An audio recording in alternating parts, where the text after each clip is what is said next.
श्री शिवाय दोस्तों, रक्षाबंधन के दिन क्या होता है भद्राकाल? क्यों नहीं, इस समय बांधनी चाहिए भाई को राखी। जाने रक्षाबंधन का सही डेट और कितने घंटे हैं। शुभ मुहूर्त सब कुछ आज की इस वीडियो में हम आपको बताने वाले हैं, इसलिए आप वीडियो को लाइक जरूर कर दीजिए। माताएं बहनों से हाथ जोड़कर निवेदन है, माता एवं बहनों, आपको हम बता दें कि इस साल रक्षाबंधन का पर्व 19 को मनाया जाएगा या 20 अगस्त को। लेकर सभी के मन में कंफ्यूजन है। दरअसल भद्रा के समय के कारण ऐसा हो रहा है। 19 अगस्त को पूर्णिमा तिथि है, लेकिन इस दिन पूरे समय भद्रा है। शास्त्रों के अनुसार रक्षाबंधन में भद्रा का समय जरूर देखा जाता है। इस समय राखी नहीं बांधी जाती है। आइए जानते हैं क्या भद्रा काल इस समय क्यों नहीं बांधी जाती है। राखी और रक्षाबंधन का शुभ मुहूर्त क्या है। माता एवं बहनों, आप सभी को हम बता दें कि इस बार रक्षाबंधन के टाइम पर भद्र का विशेष असर देखने को मिलेगा। इसलिए आप इस बात का अवश्य कि भद्राकाल का टाइम क्या है एवं उससे जुड़ी जानकारी भी आपको जानना बेहद ही जरूरी और खास है, क्योंकि भाद्र के समय खुलकर भी राखी नहीं बांधनी चाहिए। आपको हम बता दें कि भद्राकाल के दौरान किसी भी तरह का शुभ कार्य नहीं किया जाता है। भद्रा भगवान सूर्य और माता छाया की पुत्री हैं और शनिदेव इनके भाई हैं। पौराणिक कथाओं के अनुसार भद्रा का जन्म दैत्यों के विनाश के लिए हुआ था। जब भद्रा का जन्म तो वह जन्म लेने के फौरन बाद ही पूरे सृष्टि को अपना निवाला बनाने लगी थी। इस तरह से भद्रा के कारण जहां भी शुभ और मांगलिक कार्य, यज्ञ और अनुष्ठान होते, वहां विघ्न आने लगता है। इस कारण से जब भद्रा लगती है तब किसी भी तरह का शुभ कार्य नहीं किया जाता है। वैदिक पंचांग की गणना के मुताबिक भद्रा का वास 3 लोकों में होता है, यानी भद्रा स्वर्ग, पाताल और पृथ्वी लोक में वास करती है। जब कर्क, सिंह, कुंभ और मीन राशि में मौजूद होते हैं, तब भद्रा का वास पृथ्वी लोक पर होता है। पृथ्वी लोक में भद्रा का वास होने पर भद्रा का मुख सामने की तरफ होता है। ऐसे में इस दौरान किसी भी तरह का शुभ और मांगलिक कार्य करना वर्जित होता है। भद्रा में किया गया शुभ कार्य कभी भी सफल नहीं होता है। शास्त्रों के अनुसार जब भद्रा काल प्रारंभ होता है तो इसमें शुभ कार्य नहीं किए जाते हैं, यहां तक कि यात्रा भी नहीं करनी चाहिए। इसके साथ ही भद्रा काल में राखी बांधना भी शुभ नहीं समझा गया है। मान्यता के अनुसार चंद्रमा की राशि से भद्रा का वास तय किया जाता है। गणना के अनुसार चंद्रमा जब कर्क राशि, सिंह राशि, कुंभ राशि या मीन राशि में होता है, तब भद्रा का वास पृथ्वी में निवास करके मनुष्यों को क्षति पहुंचाती है। माता एवं बहनों, आपको हम सभी जानकारी बारी बारी से में आएंगे, इसीलिए आप वीडियो को पूरा ही देखें। माताएं एवं बहनों, आपको हम बता दें कि जो भद्रा का साया रहता है, ये बहुत ही बुरा समझा जाता है और इस समय में किसी भी शुभ कार्य को भूलकर भी नहीं किया जाता है। एवं बहनों, आपको हम बताना चाहेंगे कि मेष राशि, वृष राशि, मिथुन राशि और वृश्चिक राशि में जब चंद्रमा रहता है, तब भद्रा स्वर्गलोक में रहती है एवं देवताओं के कार्यों में विघ्न डालती है। चंद्रमा कन्या राशि, तुला राशि, धनु राशि या मकर राशि में होता है तो भद्रा का वास पाताल लोक में समझा गया है। भद्रा जिस लोक में रहती है वही असरी रहती है। भद्रा में क्यों नहीं बांधी जाती राखी? रक्षाबंधन पर भद्रा काल में राखी नहीं बांधनी चाहिए। इसके पीछे एक पौराणिक कथा भी है। ऐसा कहा जाता है कि लंकापति रावण की बहन ने भद्रा काल में ही उनकी कलाई पर राखी बांधी थी और 1 वर्ष के अंदर उसका विनाश हो गया था। ऐसा कहा है कि भद्रा को ब्रह्मा जी से यह श्राप मिला था कि जो भी भद्रा में शुभ या मांगलिक कार्य करेगा, उसका परिणाम अशुभ ही होगा। चलिए माताएं एवं बहनों, आपको हम बता दें कि रक्षाबंधन की सही तारीख को क्या है और किस दिन मनाया जाएगा रक्षाबंधन। चलिए अब हम आपको सही से जानकारी बता देती है। रक्षाबंधन का त्योहार हर साल के श्रावण मास के दिन मनाया जाता है। इस साल यह त्योहार 19 अगस्त को मनाया, इसलिए आइए विस्तार से जानते हैं कि भद्रा काल कब समाप्त हो रहा है और राखी बांधने का शुभ मुहूर्त क्या है। हिंदू धर्म में रक्षाबंधन का पर्व बहन और भाई के पवित्र रिश्ते का प्रतीक है। इस दिन बहनें अपने भाइयों की कलाई पर राखी बांधती हैं और भाई अपनी बहनों की रक्षा करने का वचन देते हैं। रक्षाबंधन का त्योहार हर साल के श्रावण मास के दिन मनाया जाता है। इस साल यह त्योहार 19 अगस्त को मनाया जाएगा। यह त्योहार स्नेह, विश्वास और बंधन को मजबूत करता है। राखी बांधने के साथ ही मिठाइयां बांटी जाती हैं और घर में उत्सव का माहौल होता है। मगर इस दिन राखी बांधने का भी शुभ मुहूर्त होता है, जिसके बारे में आपको भी जानना चाहिए। दरअसल रक्षाबंधन के दिन भद्रा काल का साया भी होता है और भद्रा काल में राखी बंधना अशुभ समझा जाता है। इस साल भी रक्षाबंधन के दिन भद्रा काल का साया रहेगा। ऐसे में राखी बांधने का शुभ मुहूर्त जानना बहुत जरूरी है, इसलिए कि भद्रा काल कब समाप्त हो रहा है और राखी बांधने का शुभ मुहूर्त क्या है। चलिए अब जान लेते हैं कि हमें राखी किस टाइम बांधना है, किस समय बांधना है। हम आपको सभी जानकारी को बारी बारी से बताते हुए चलेंगे। आपको हम बता दें कि इस बार रक्षाबंधन यानी कि राखी बांधने का सही समय क्या है। वह हम आपको बता देते हैं कि भद्राकाल पूर्णिमा तिथि के प्रारंभ के साथ भद्रा की शुरुआत होगी। भद्राकाल की समाप्ति 19 अगस्त 2024 को दोपहर 1:30 पर राखी बांधने का शुभ मुहूर्त। ऐसे में 19 अगस्त को भद्रा के कारण राखी बांधने का मुहूर्त दोपहर में नहीं है। हिंदू पंचांग के अनुसार इस साल राखी बांधने का शुभ मुहूर्त दोपहर से रात्रि 9 से 7 तक रहेगा। कुल मिलाकर शुभ मुहूर्त 7 घंटे 47 मिनट का रहेगा।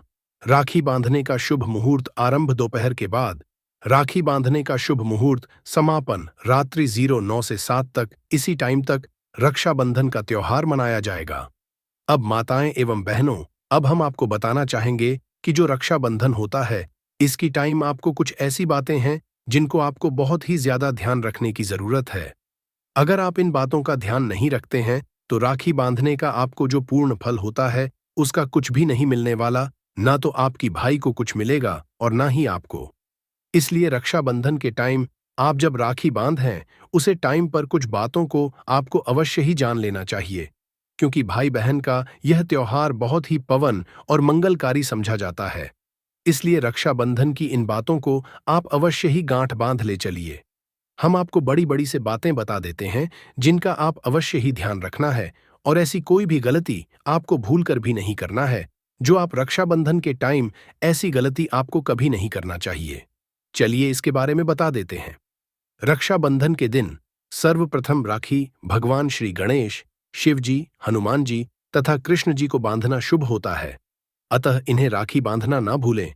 माताएं बहनों को हमारे सभी जो इष्ट भगवान होते हैं उन्हें राखी अवश्य बनना चाहिए। इसके बाद ही आप अपने भाई को राखी बांध सकते हैं और पहले आप इनको जरूर बंध दीजिए। आप इस बात का ध्यान आप गलती से भी ना भूलें कि हमें राखी अपने सभी इष्ट भगवान को अवश्य ही बांध है। ऐसा करने से आपके जो भी आपके सभी दोस्त दूर हो जाते हैं और आपके घर में सुख समृद्धि की हासिली होती है। इसलिए हर एक माता बहन को यह अवश्य करना चाहिए।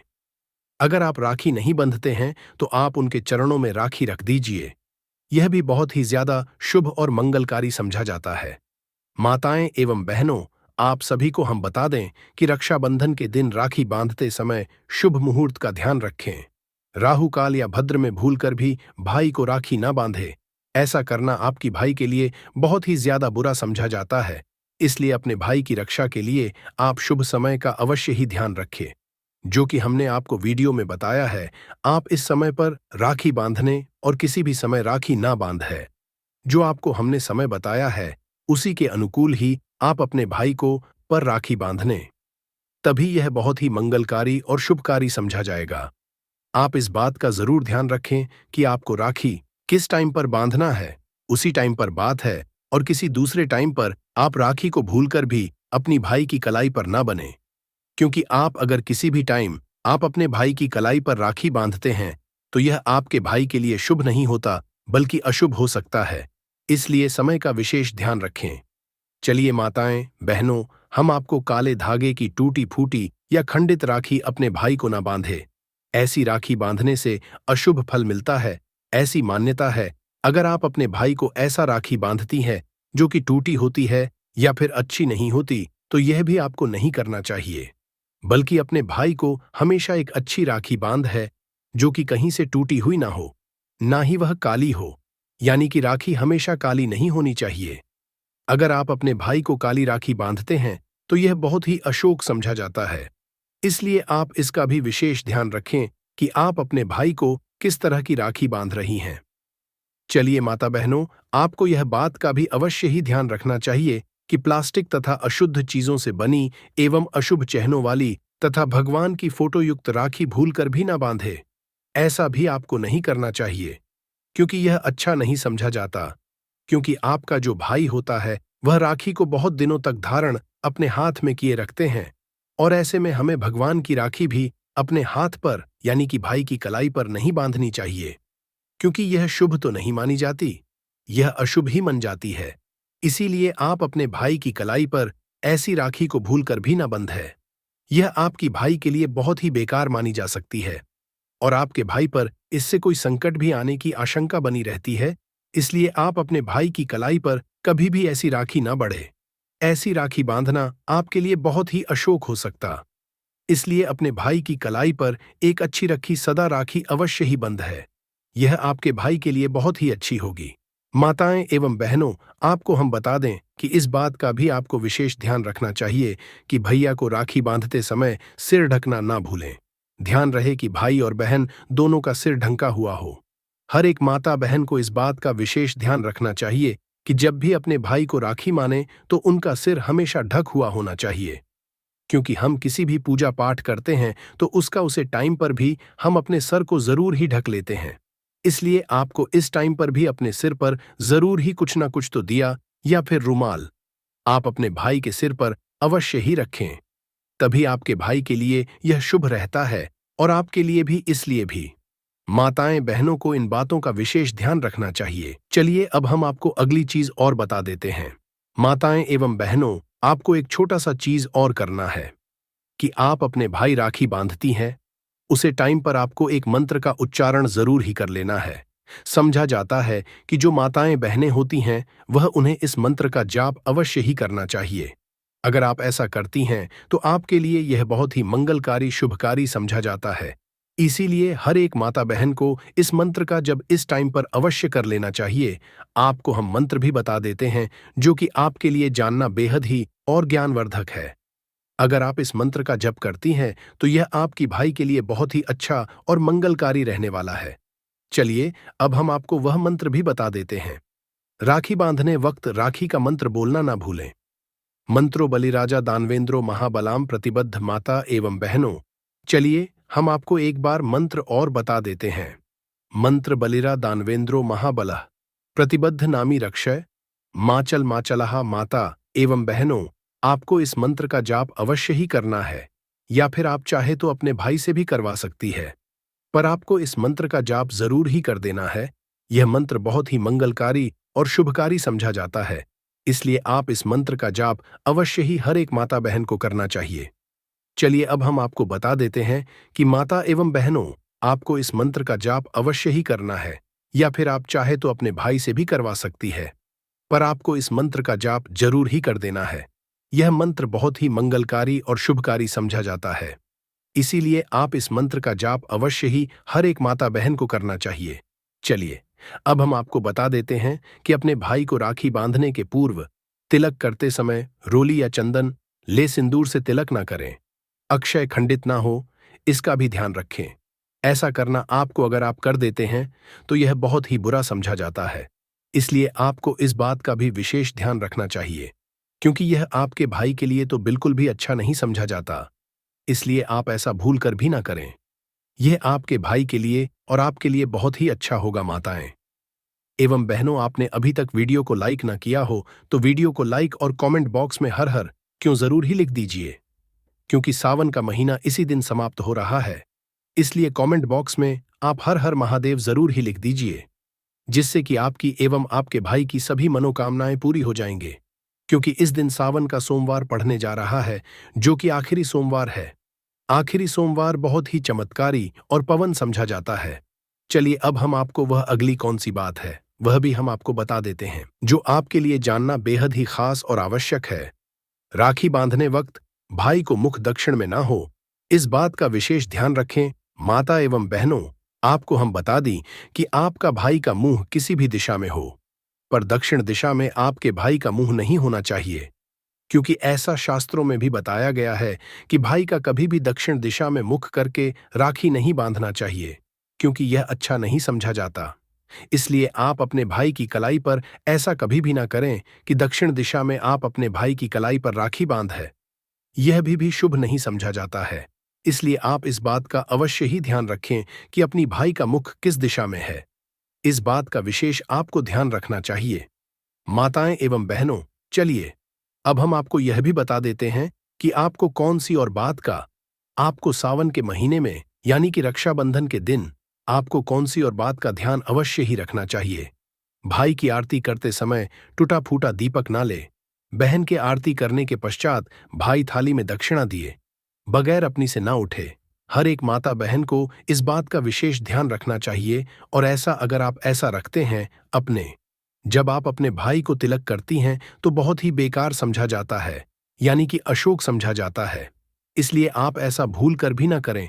जो कि आप अपने भाई को तिलक करते हैं तब आप इस बात का अवश्य ही ध्यान रखें कि जो चावल होती है उनमें टूटे चावल फूल कर भी नहीं होना चाहिए, क्योंकि ऐसा राखी बांधना भाई के लिए बहुत ही बेकार समझा जाता है, यानी कि अशोक समझा जाता है। इसलिए आपको इस बात का भी विशेष ध्यान रखना चाहिए। हर एक माता बहन को इस बात का विशेष ध्यान रखना चाहिए। माताएं एवं बहनों, अब हम आपको और भी वह भी बता देती हैं कि और किस बात का आपको अवश्य ही जिस दिन आप राखी बांध रहे होते हैं उसी दिन आपको इस बात का भी आपको विशेष ध्यान रखना चाहिए।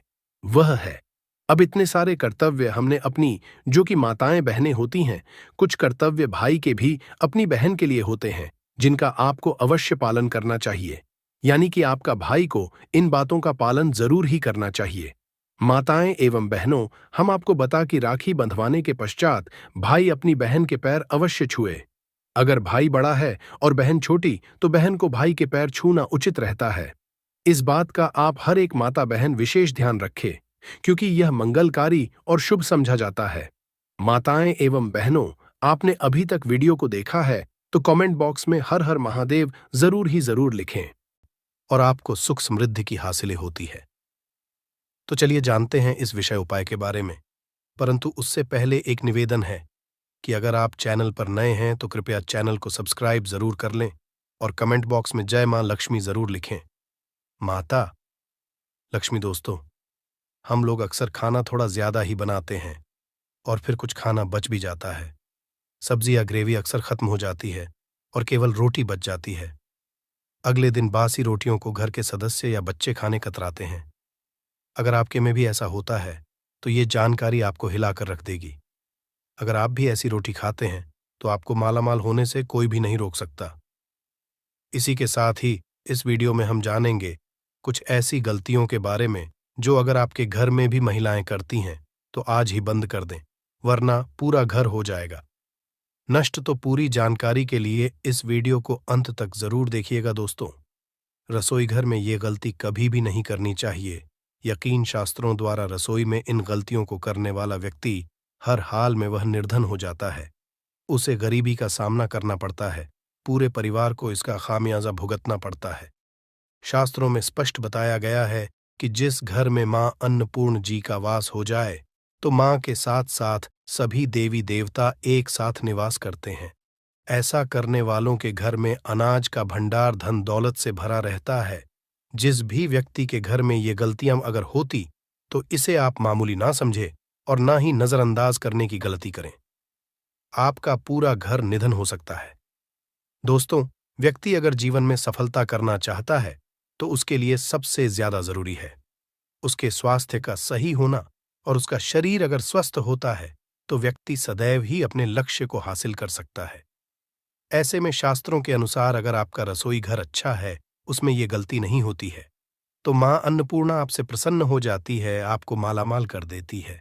तो चलिए जानते हैं कौन सी है वो गलतियां हैं, परंतु उससे पहले दोस्तों आपसे रिक्वेस्ट है कि वीडियो को लाइक करें, अपने दोस्तों के साथ शेयर करें, और अगर आपने अभी तक चैनल को सब्सक्राइब नहीं किया तो सब्सक्राइब करके बेल आइकॉन जरूर प्रेस करें। दोस्तों, नंबर 1, महिलाएं ऐसी होती हैं जो खाना बनाने से पहले स्नान नहीं करती, हाथ पांव नहीं धोती। रसोई घर में खाना बनाते समय इधर उधर जैसे बाल में या मुंह पर हाथ लगाती है और फिर बगैर हाथ धोए बिना हाथों को साफ किया खाना बनाती है, तो ऐसे में खाना दूषित हो जाता है। इस तरह का खाना खाने पर घर परिवार में बीमारी आती है। माता अन्नपूर्णा जी नाराज हो जाती हैं। ऐसे घरों में दरिद्रता का वास हो जाता है। ऐसे घर में रहने वाले व्यक्ति कामयाबी हासिल नहीं कर पाते और राहु केतु का भी बुरा प्रभाव पड़ता है। इसीलिए गलती कभी भी नहीं करनी ही चाहिए। सदैव स्वच्छ हाथों से ही खाना बनाना चाहिए। ऐसा करना माता अन्नपूर्णा को अति प्रसन्न करती है।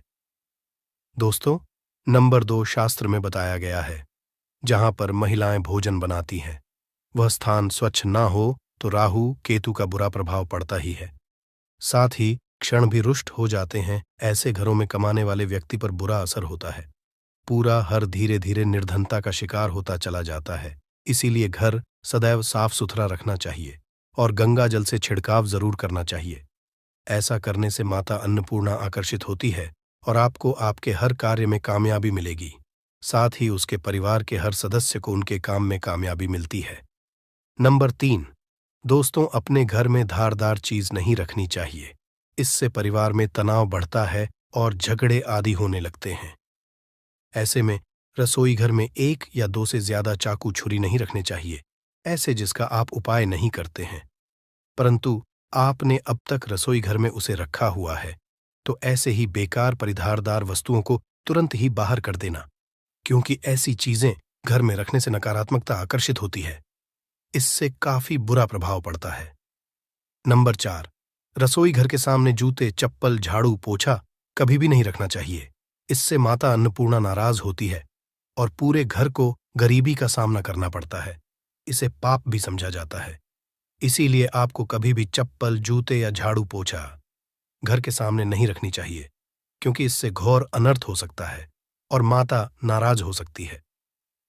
नंबर 5, रसोई घर में खाना बनाते समय में महिलाओं को भोजन झूठा नहीं करना चाहिए। ऐसा करने मां अन्नपूर्णा जी का पूर्ण अपमान होता है। इससे घर में दरिद्रता का वास हो जाता है और माता लक्ष्मी भी घर से रूठकर चली जाती है। बहुत सी महिलाएं खाना बनाते समय खाने में नमक या मसाले चेक करने के लिए भी खाने लगती है। ऐसा नहीं करना, शुभता का ख्याल रखें और खाना बनाते समय पूरे खाने को कभी भी झूठा न करें, क्योंकि ऐसे में उनका अपमान समझा जाता है। घर की सुख शांति भंग हो जाती है। इसीलिए अगर आप खाना बनाएं तो सबसे पहले आप खाने को थोड़ा कहीं पर चढ़ा दें, थोड़ा सा किसी को खिला दें, तब भी आप भोजन छक सकते हैं। नंबर 6, अगर बार बार आपके भोजन में बाल निकल आते हैं, इसे आप मामूली ना समझें। ऐसा समझा जाता है कि खाने में बार बार बाल आना राहु केतु का बुरा प्रभाव होता है। ऐसा घर सदैव निधन का निधन ही रहता है। खाने में कभी भी बाल नहीं आना चाहिए, क्योंकि यह मां अन्नपूर्णा का सबसे बड़ा अपमान समझा जाता है। ये घोर अनर्थ समझा जाता है। ऐसे में शुद्धता भी भंग हो जाती है और परिवार को भयंकर बीमारियों का सामना करना पड़ सकता है। ये भूल कर भी ना करें और खाना बनाते समय सदैव औरतों को अपने बाल बांधकर ही खाना बनाना चाहिए। दोस्त, वास्तुशास्त्र के अनुसार कुछ वस्तुएं ऐसी हैं जो रसोई घर में बिल्कुल भी नहीं रखनी चाहिए। इन्हें रखने से परेशानियों में वृद्धि भी होने लगती है।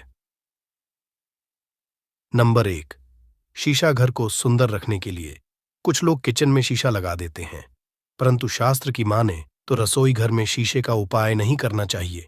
ऐसा इसलिए कि क्योंकि किचन में चूल्हा अग्निदेव का सूचक समझा जाता है। अगर शीशे में अग्नि का प्रतिबिंब दिख जाता है तो घर में अशुभ समझा जाता है। इसके कारण घर में कलह क्लेश बढ़ाने लगते हैं। इसी के साथ साथ घर की आर्थिक स्थिति भी बिगड़ने लगती है। तो यह गलती आप ना करें। नंबर 2, गुंथा हुआ आटा। कई बार महिलाएं किचन में रोटी बनाने को गुंथा हुआ आटा या बचा हुआ आटा फ्रिज में छोड़ देती हैं और सुबह उसी का उपाय रोटी बनाने के लिए करती है। वास्तु के अनुसार ये सही नहीं होता। रसोई घर में गूंथा हुआ आटा रखने से शनि और राहु का नकारात्मक प्रभाव पड़ने लगता है। इसी का से जीवन में अनेक तरह की समस्याएं होने लगती हैं। नंबर 3, टूटे कई तरह के बर्तन उपाय होते हैं। टूटे हुए बर्तन ना रखें। रसोई घर में कुछ बर्तन ज्यादा उपाय होने के पश्चात टूट जाते हैं, परंतु कई बार कुछ हद तक टूटे हुए बर्तन का उपाय करते ही रहते हैं। वास्तु के मुताबिक ये नहीं समझा जाता। रसोई घर में कभी भी टूटे फूटे बर्तनों का उपाय नहीं करना चाहिए। इससे परिवार के सदस्यों के बीच मतभेद में वृद्धि होने लगती है। चलिए अब करते हैं कि बासी रोटी खाना आपके लिए कैसा है दोस्तों। खाना जब भी बासी हो जाता है तो हम उसे फेंक देते हैं। शायद आपने कभी भी नहीं सोचा होगा कि बासी खाना भी आपके लिए अच्छा हो सकता है। ऐसे में जाने बासी रोटी आपके स्वास्थ्य और भाग्य पर क्या असर डालती है, जिसे जानकर आप चौंक जाएंगे।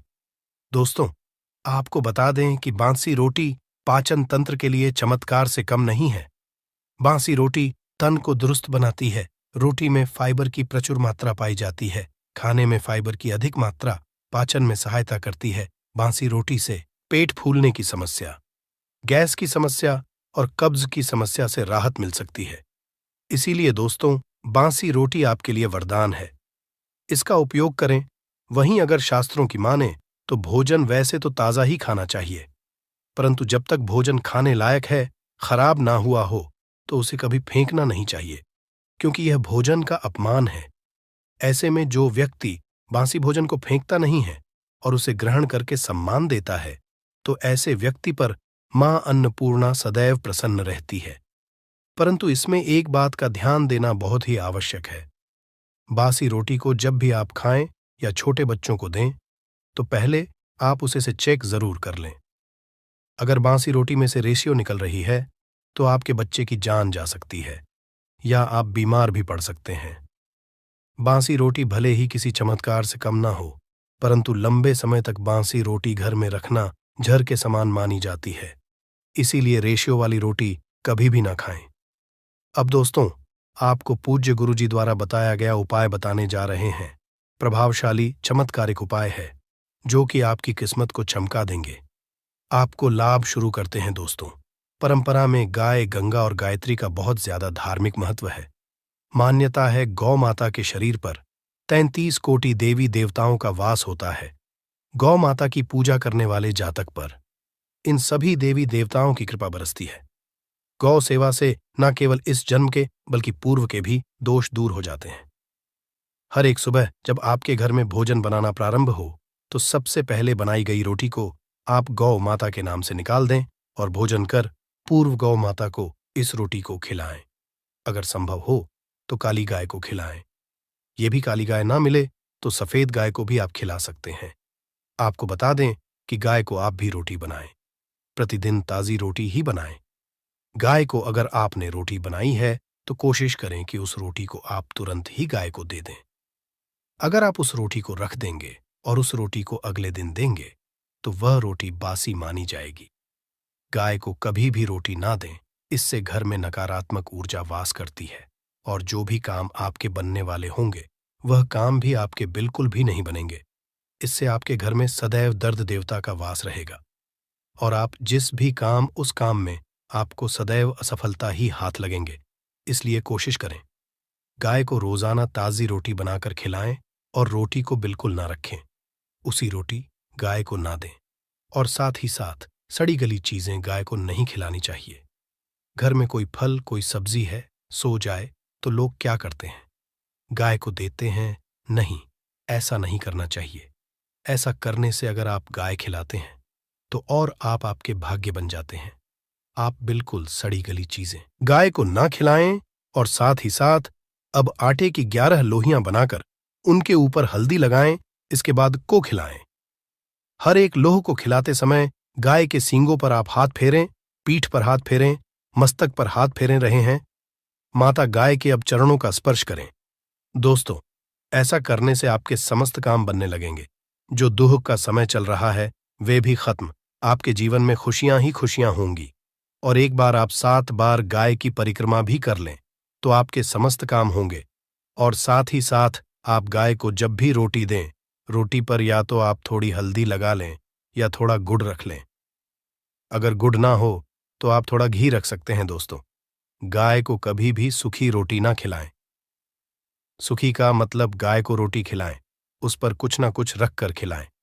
हल्दी रख लें, गुड़ रख लें, मिश्री, घी या जो भी रख लें, मतलब खाली नहीं है। इतना करने मात्र से आपके जीवन के सभी दुख दर्द समाप्त हो जाएंगे। चीजों का दान करने से बहुत सारे ग्रहों को कंट्रोल किया जा सकता है। जनरल में रोजमर्रा की जिंदगी में जैसे हम कहते हैं गाय को रोटी देना, इससे किसी को भी पितृदोष से मुक्ति चाहिए तो गाय को रोटी दीजिए। काम में बार बार बाधाएं आती हैं और संतान सुख में कठिनाई आती है, धन संबंधी परेशानियां होती हैं। इसमें बहुत दूर तक पितृगण अगर नाराज हो तो इस तरह की चीजें आपके जीवन में होती हैं। और पितृ को करने के लिए ही कहा जाता है कि अमावस्या के दिन या तो चावल की खीर में रोटी डाल करके घर की छत पर कौवों को खिलाइए, किसी भी गरीब आदि को भोजन कराए। इससे आपके जीवन के बहुत सारे पितृगण, पितृदोष तो दूर होते ही है, बाकी भी बाधाएं दूर होती है। विष्णु पुराण के तीसरे अंश में बताया गया है 12वें अध्याय में कि कोई भूखा व्यक्ति द्वार पर अगर आ जाए तो उसे भरपेट रोटी जरूर खिलानी चाहिए। इससे नारायण प्रसन्न होते हैं, अन्न धन की कमी नहीं होती है, मनुष्य को परलोक का सुख मिलता है। दोस्तों, रोटी से भूख नहीं मिटाती, हमारे सोए हुए भाग्य को भी जगाती है। लेकिन बहुत से लोग रोटी के यूज करने के गुणों को नहीं जानते, इसलिए इसका लाभ नहीं उठा पाते हैं। तो चलिए, आज मैं आपको बताऊंगी कि रोटी से आप कैसे अपनी किस्मत चमका सकते हो, वो भी खास बासी रोटी का उपाय बताऊंगी जिससे आप किसी से भी बात मनवा सकते हैं, जिसे तंत्र अपनी भाषा में वशीकरण भी कहते हैं। और ये बहुत ही आसान होता है, कोई भी गलत नहीं होता है। बस इसमें ये बात करते हैं कि किस तरह से आप सही तरीके से अपने पति या पत्नी को जो रूठ गए हैं